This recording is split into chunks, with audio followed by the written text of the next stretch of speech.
అరవింద్ కేజ్రీవాల్కు మే 7 మంగళవారం రోజు బహుశా సుప్రీంకోర్టు తాత్కాలిక బెయిల్ ఇవ్వవచ్చు. ఈ మేరకు ఈరోజు సుప్రీంకోర్టు ఇండికేషన్ ఇచ్చింది. Supreme court may consider interim bail, అంటే ఎన్నికలు ఉన్నాయి కనుక ఎన్నికల ప్రచారం చేసుకోవాల్సి వస్తుంది కనుక సుప్రీంకోర్టు బెయిల్ ఇచ్చే అవకాశం.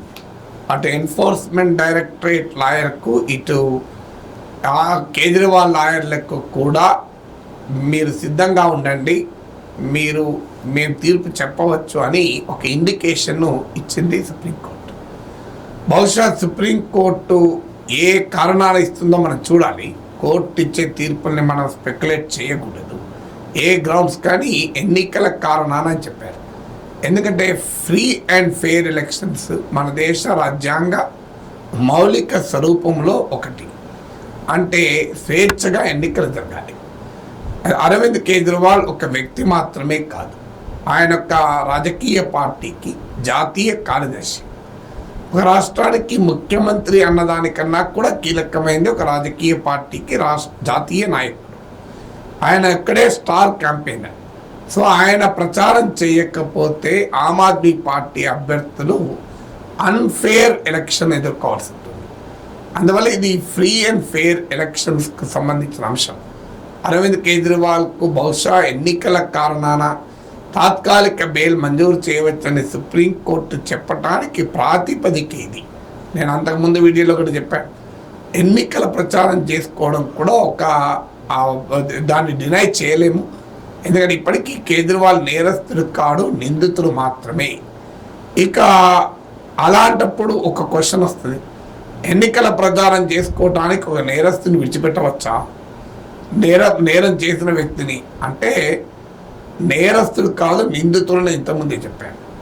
నిందితుడిగా ఉన్న సమయంలో బెయిల్ ఇవ్వకూడదా ఇవ్వద్దా అనేందుకు కొన్ని స్టాండర్డ్ ప్రిన్సిపల్స్ ఉన్నాయి.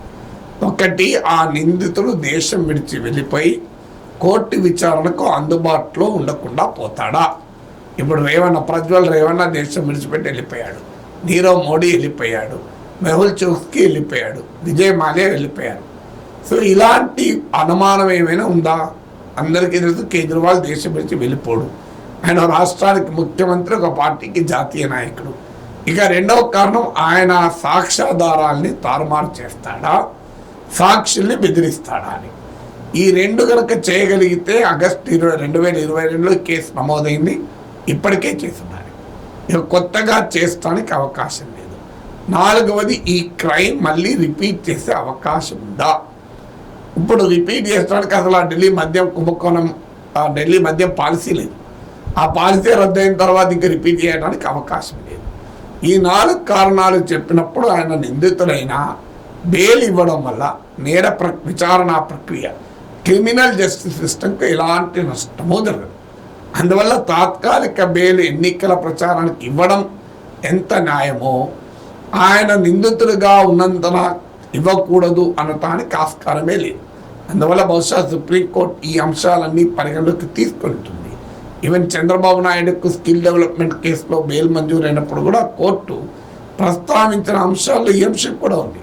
ఆయన ఒక రాజకీయ పార్టీకి నాయకుడు, ఆయనను లోపల వేయడం వల్ల ఆ రాజకీయ పార్టీ ఎన్నికల అవకాశాలను దెబ్బతీసినట్లు అవుతుంది అని కూడా కోర్టు పేర్కొన్నది. అందువల్ల ఇది బహుశా సుప్రీంకోర్టు కేజ్రీవాల్కు తాత్కాలిక బెయిల్ మంజూరు చేయవచ్చు.